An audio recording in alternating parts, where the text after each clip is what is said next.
Pai Celestial, neste momento, Senhor, nós apresentamos o Teu servo, que neste momento vai fazer uso deste microfone para trazer a Tua palavra. Usa, Senhor, segundo o Teu Espírito Santo, segundo a necessidade do Teu povo, da Tua igreja. Fala conosco, ó Deus querido, para que possamos nesta noite, Senhor, sair daqui abençoados e completos com a palavra de Deus em nosso coração. Assim nós lhe pedimos, Senhor, que o Teu servo será o instrumento de Deus nesta hora. Portanto, nós o apresentamos a Ti. Faça-o segundo a Sua vontade, no nome de Jesus. Amém. Os irmãos podem assentar-se, por favor. Peço que aqueles que têm a sua Bíblia possam abrir no livro de Romanos, capítulo 12, versículo 1 e 2, a leitura que foi feita no início do culto. Eu vou ler, os irmãos deixem as suas Bíblias abertas nesta passagem. Diz assim, Romanos 12, capítulo 12, versículo 1 e 2. Portanto, irmãos, rogo-lhes pelas misericórdias de Deus, que se ofereçam em sacrifício vivo, santo e agradável a Deus. Este é o culto racional de vocês. Não se amoldem ao padrão deste mundo, mas transformem-se pela renovação da sua mente, para que sejam capazes de experimentar e comprovar a boa, agradável e perfeita vontade de Deus. O título da mensagem de hoje é Vivendo uma Nova Vida em Cristo. Quando o apóstolo Paulo ele escreveu essa carta aos Romanos, ele estava no sul da Grécia, na cidade de Corinto. No ano 57, já faziam cerca de 30 anos que o Senhor Jesus tinha morrido e tinha ressuscitado e já estava à destra do Pai. Essa igreja, ela não foi fundada pelo apóstolo, e aqui ele quebra uma regra que ele tinha estabelecido há algum tempo, e está registrado nas suas epístolas, que ele não edificaria sobre fundamento de alguém. Ocorre que essa igreja em Roma, ela não foi fundada por nenhum apóstolo daqueles que nós conhecemos, os apóstolos do Senhor Jesus Cristo, mas possivelmente lá no Pentecoste, que está registrado em Atos, capítulo 2, do versículo 38 em diante, quando nós temos ali a experiência do Pentecoste. Então, havia ali, naquele lugar, muitos judeus que vieram de Roma, ou então que, de alguma forma, passaram por Roma e ali semearam a palavra de Deus. Então, aquela igreja, originalmente, ela foi fundada por cristãos judeus anônimos. Não sabemos os nomes dessas pessoas, não estão registradas. E aí, em algum momento da história, eles foram expulsos de Roma e foram para o outro lado do rio, o rio chamado Tibre. E a igreja que ficou do lado daqui, ela ficou sendo administrada por cristãos que não eram judeus, chamados cristãos gentios. Do outro lado do rio, no gueto dos judeus, e aí os judeus também não falavam latim, eles falavam grego, que era a língua corrente. Só para os irmãos terem uma ideia do que era Roma naquele tempo, Manaus hoje tem cerca de 2 milhões e 400 mil pessoas. Roma, há 20 séculos atrás, eles tinham mais ou menos 1 milhão de pessoas. Então, veja que tamanho era essa cidade, né?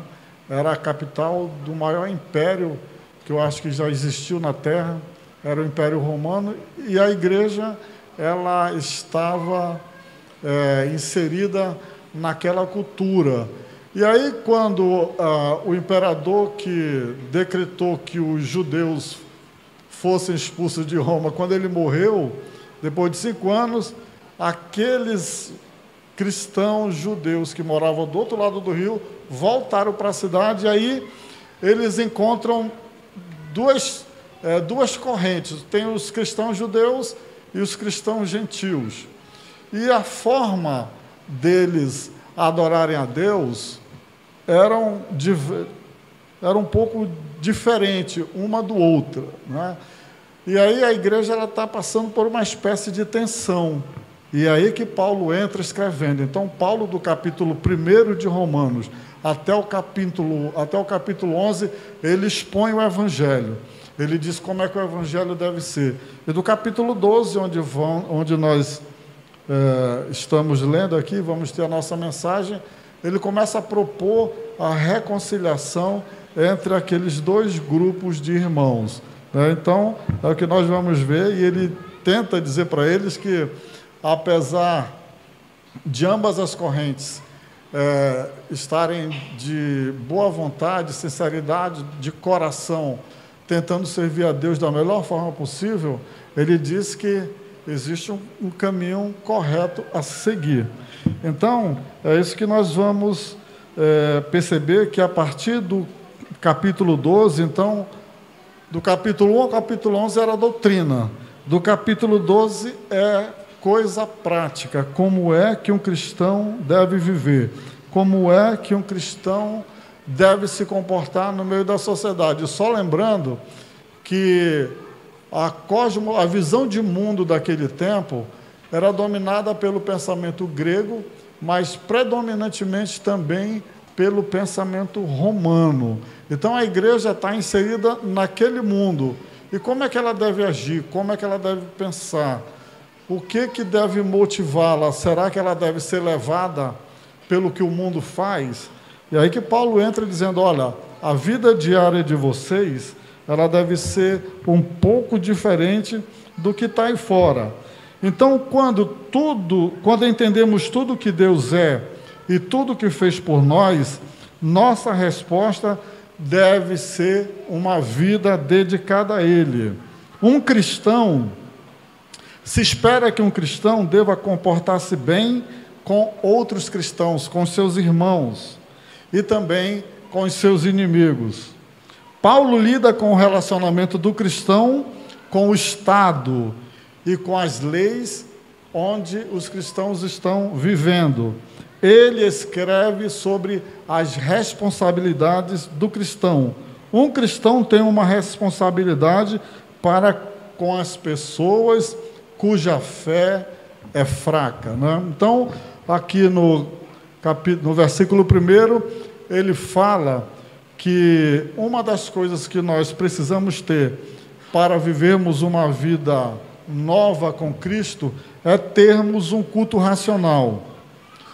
Aí você pode acompanhar aí. E o que é um culto racional? Um culto racional consiste em que cada cristão ofereça o seu corpo como sacrifício vivo, santo e agradável a Deus. Quando Paulo fala isso, ele tem a forma cerimonial e sacrificial como eram oferecidos os sacrifícios lá no Antigo Testamento pela expiação do pecado. Só que aqui tem um detalhe.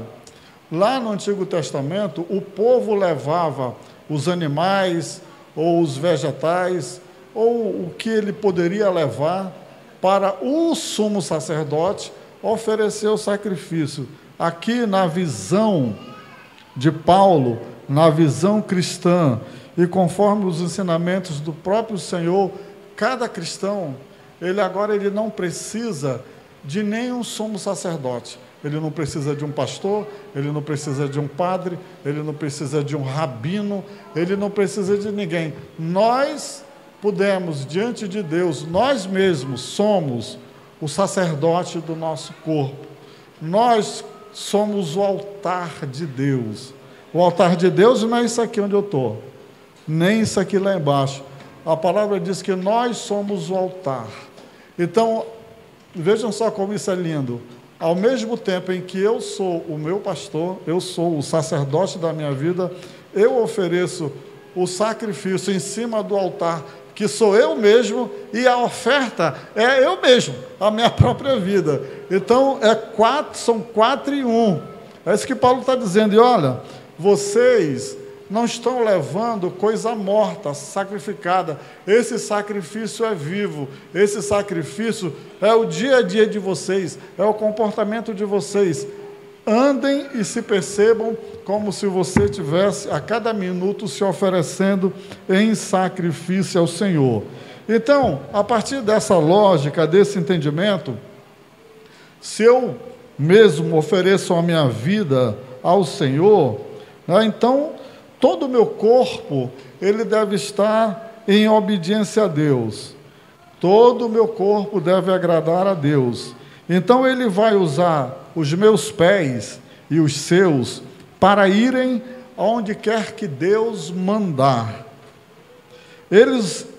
Nós usaremos as nossas mãos para dar ajuda prática para as outras pessoas.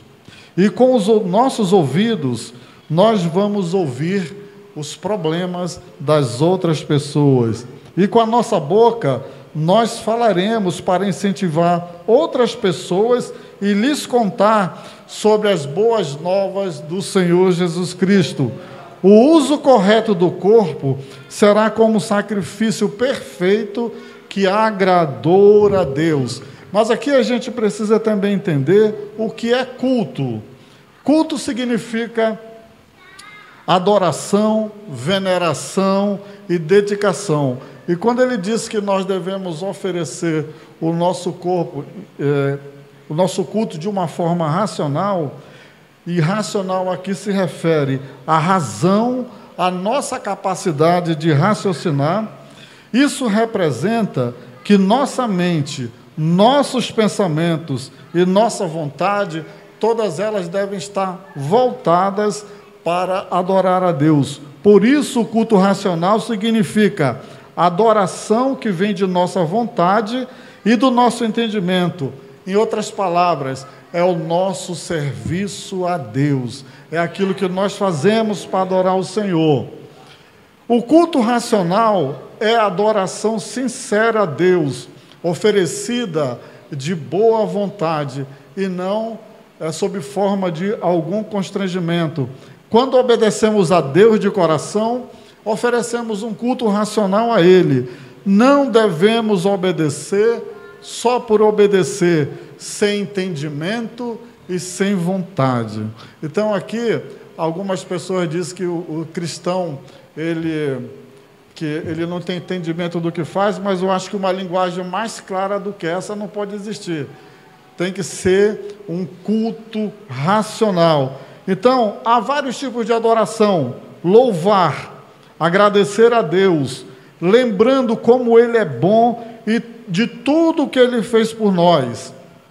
Podemos louvar cantando, como fizemos aqui. Podemos louvar orando, também como fizemos aqui. Podemos louvar escrevendo e até dançando. Também uma forma de adoração é estudar a palavra de Deus. É principalmente obedecer essa palavra, é rejeitar o pecado, é amar os outros. Você sabia que quando eu amo alguém, quando eu amo o meu irmão, isso é uma adoração ao Senhor? Adoração também é ir à igreja. O pastor Paiva, quando iniciou esse culto, ele lembrou o salmista que disse: alegrei-me quando me disseram, vamos à casa do Senhor. Ir à casa do Senhor já é uma adoração. Mas Paulo também fala que uma das formas de nós vivermos uma vida que agrada a Deus é não nos amoldarmos à presente era. Eu acho que em algumas versões está dizendo aí, e não vos conformeis com este mundo, não é isso que está dizendo aí em algumas versões? Então, também pode ser traduzida por não se amoldar à presente era. E aqui o verbo original, o nome é esquema, e vem como alguém que faz uma pressão de fora para dentro e cunha a forma que ele quer. Se for um triângulo, ele faz de mim um triângulo. Se for um quadrado, é um quadrado. Então, é uma forma que vem de fora. É um modelo. Então, Paulo está dizendo assim, olha, cristãos de Roma, não se deixem tomar, não se deixem ser persuadidos pela forma da visão do mundo lá fora, pela forma da visão do paganismo, como eles adoram os vários deuses e a prática moral de cada um deles. A igreja do Senhor não é assim. E só para os irmãos terem uma ideia, assim, do que era o mundo romano, não sei se alguém aqui teve a curiosidade ou a oportunidade de ver o segundo filme do Ben-Hur, não o primeiro que foi feito na década de 50, 60, mas o que foi feito em 2015. No final do filme, a gente vê uma disputa de um personagem chamado Messala, que era um romano, com um príncipe de Israel, que era o Judá Ben-Hur. Então, eles estão numa disputa, numa arena, pastor Francisco, e era uma corrida de bigas, e aí, para azar do Messala, ele cai da biga e a roda da biga passa por cima dele, ele perde a perna, e quem estava torcendo pelo oprimido, que era pelo príncipe de Israel, toda a arquibancada ali daquele ginásio torceu muito fortemente. E o personagem do Morgan Freeman, que eu me esqueço o nome, ele disse, olha, nós estamos muito alegres porque Roma perdeu.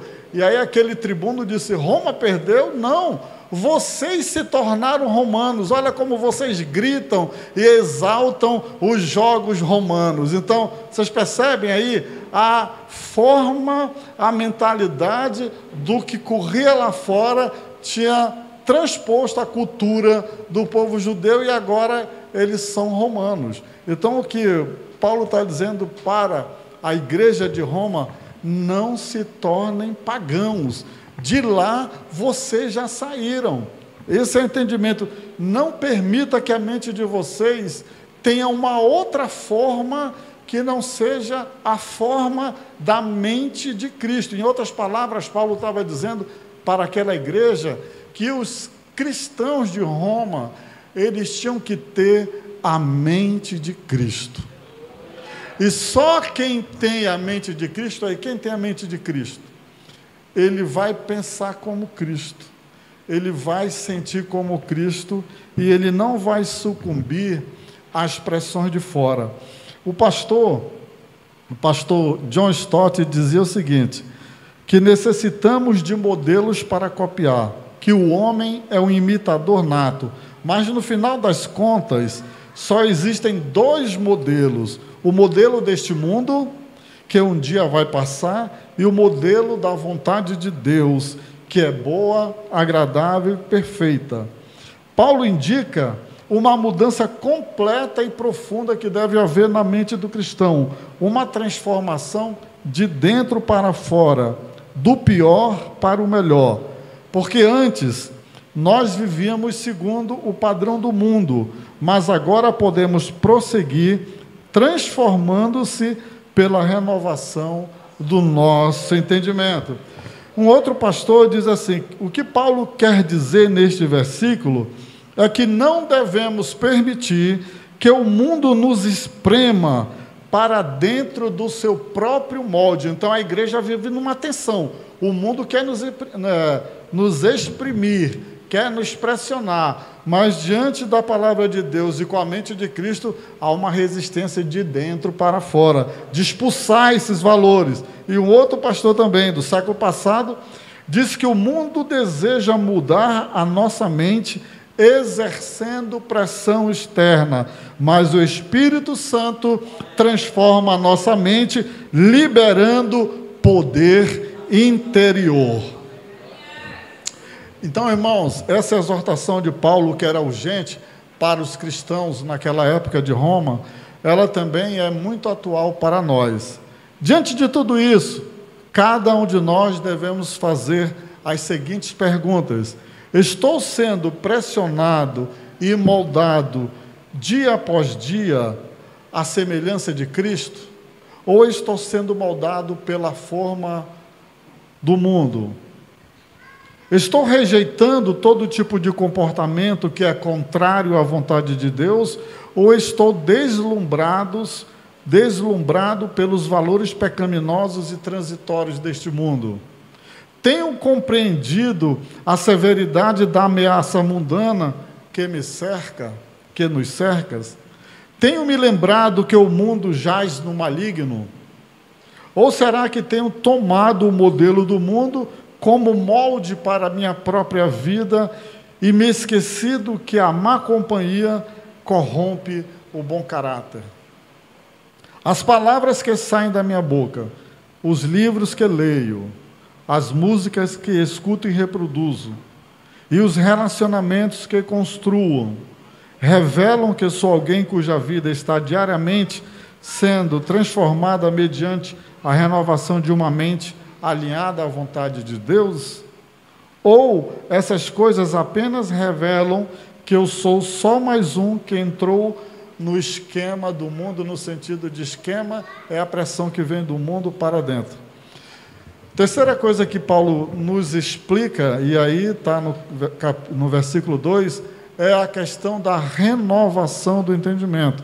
Então, se lá no amoldar, nos conformar a este mundo, o verbo era o verbo esquematos, o que é uma pressão de dentro para fora com uma forma pré-fabricada, aqui ele usa o verbo metamorfo, que é a mesma coisa que metamorfose, que é transformar ou transfigurar, mudar de forma de acordo com a realidade interior da nossa alma, transformando depois de estar, e aqui no caso, depois de estar com Deus. Transfigurado significa uma semelhança essencial e radical de acordo com a vontade de Deus. Então Paulo diz: transformai-vos pela renovação do vosso entendimento. Se metamorfoseia, uma coisa assim, de metamorfose.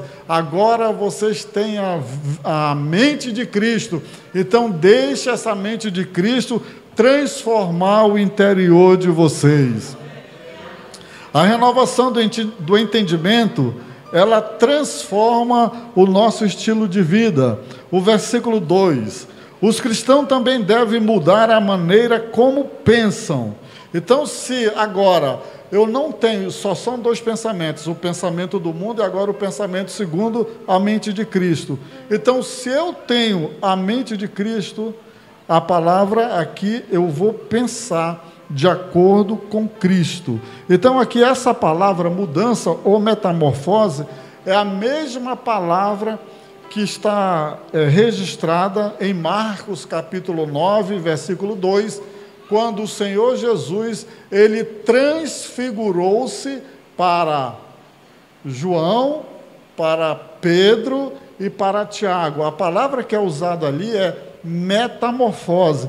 O que Paulo está pegando a mesma palavra e está dizendo: olha, vocês têm que deixar-se ser transformado com a glória que Cristo mostrou para os apóstolos lá no monte. Então, irmãos, isso aqui é algo que nós devemos buscar por meio do Espírito Santo que já habita em cada um de nós.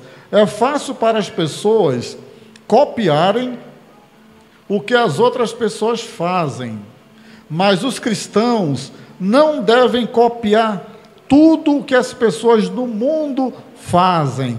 Os cristãos pertencem ao mundo de Deus, portanto, se espera que eles devam se comportar de maneira diferente das pessoas que não são cristãs. Aqui, a ética e a moral cobrada pela palavra de Deus, ela é mais elevada.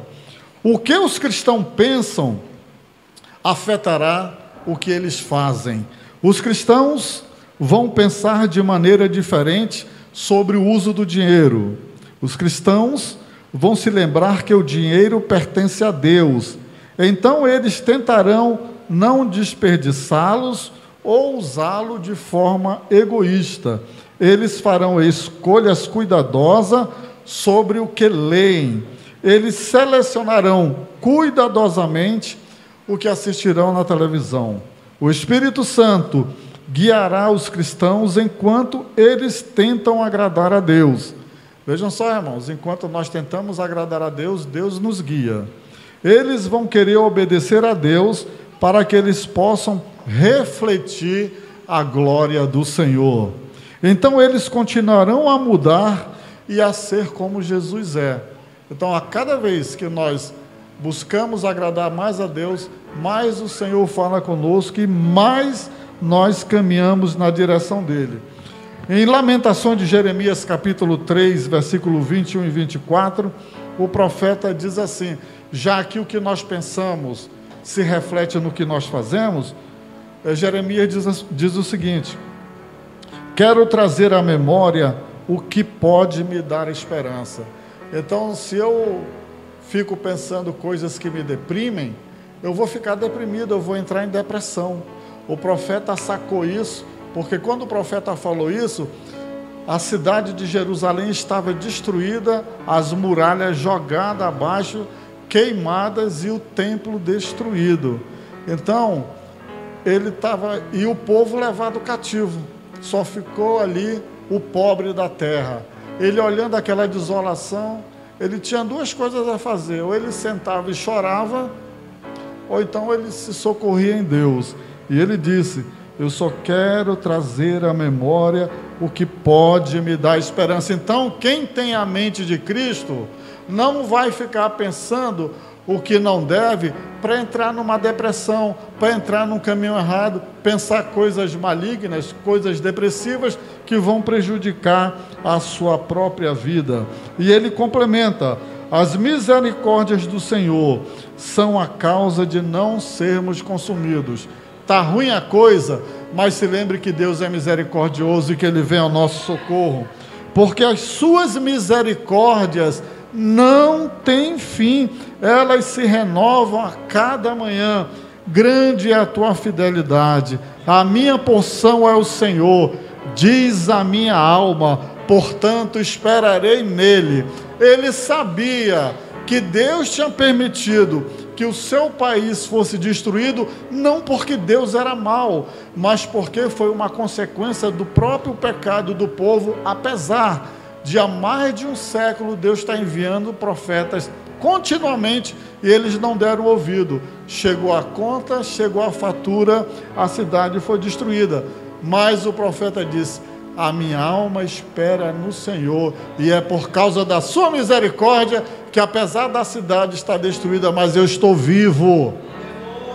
Irmãos, dê glória a Deus, porque a coisa está ruim, mas você está vivo. Como alguém um dia desse me ligou: eu sobrevivi, sobreviveu mesmo e vai continuar sobrevivendo. E eu quero compartilhar aqui Marcos 9, versículo 23. Tudo é possível aquele que crê. Creia no Senhor. E tem uma palavra que está muito, já há algum tempo ela está muito comum no nosso vocabulário, que é mindset. E aqui eu quero relacionar isso com quando Paulo diz que nós temos que mudar a nossa cabeça, a nossa forma de pensar, se alinhar à mente de Cristo. E aqui eu estou me recorrendo de um texto científico. Diz assim: mindset é uma palavra da moda. Mind significa mente, set, configuração. Então é a configuração da mente. A sua forma de pensar influencia diretamente seu comportamento e atitude, e assim determina também o seu nível de sucesso e quão saudáveis serão os seus relacionamentos. Então, o que você pensa é o que você vai ser, é o que você é. E aqui, uma especialista na área chamada Carol Dweck diz que na prática ela significa o tipo de mentalidade que cada pessoa tem sobre a vida. É a forma como você organiza os seus pensamentos e decide encarar a situação do cotidiano. Às vezes, não nos damos conta, mas o nosso conjunto de atitudes mentais diz muito sobre o nosso comportamento, a maneira como você reflete sobre determinada situação e principalmente conforme decide agir após essa análise pessoal, pode determinar o seu sucesso ou a sua falha. Mas se você tem a mente de Cristo, você só terá sucesso. E aqui, falar rapidamente, ela separa que existe o mindset fixo. O que é isso?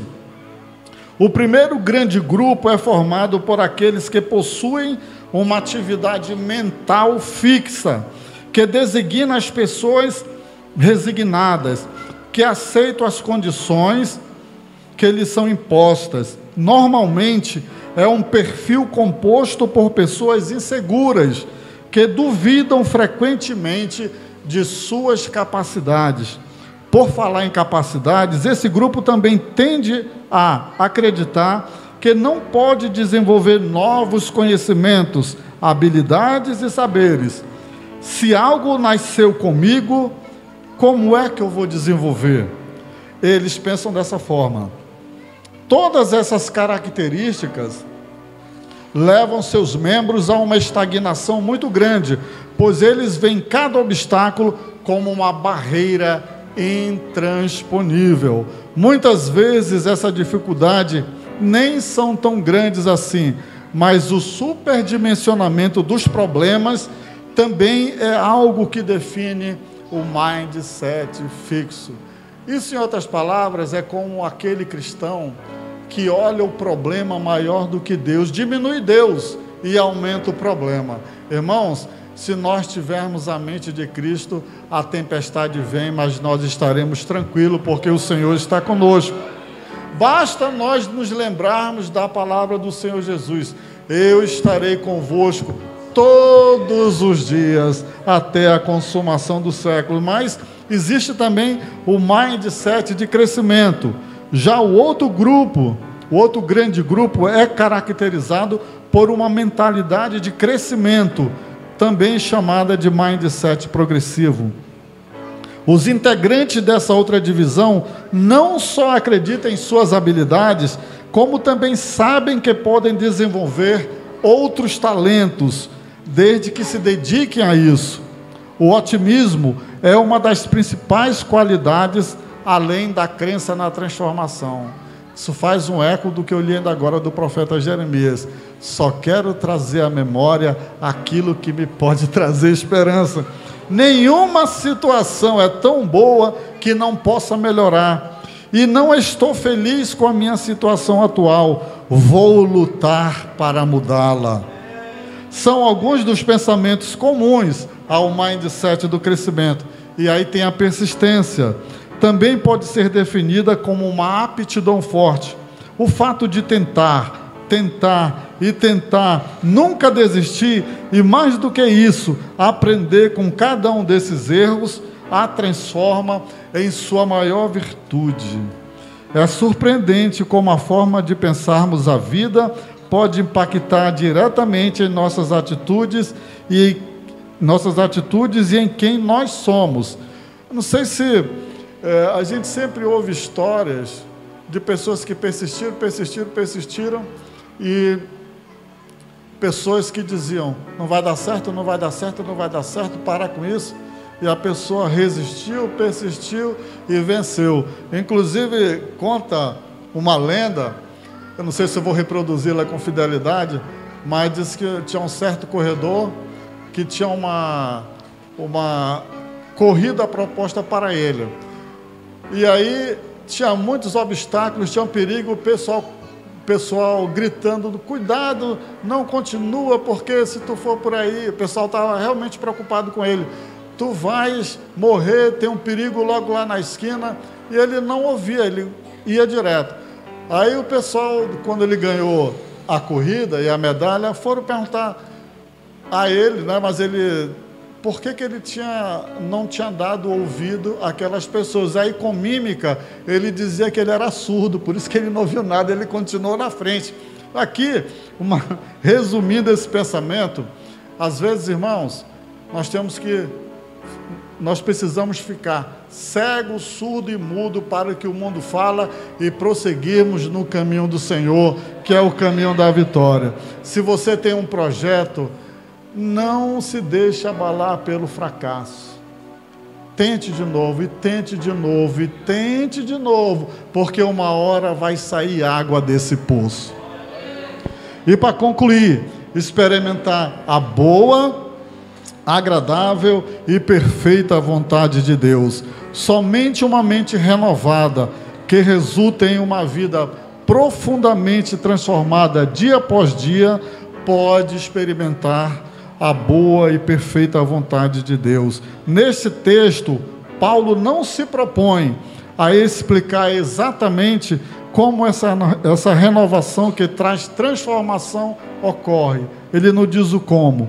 Contudo, mais uma vez citando o pastor John Stott, ele lembra que outros textos do próprio Paulo indicam que a renovação da mente se dá por meio de uma conjugação entre o Espírito Santo, que já habita em nós, e a palavra de Deus. Então, essa companhia do Espírito Santo e a meditação na palavra de Deus nos fará compreender e experimentarmos qual é a boa, perfeita e agradável vontade de Deus. Então, ele esboça alguns estágios da transformação moral do cristão da seguinte forma.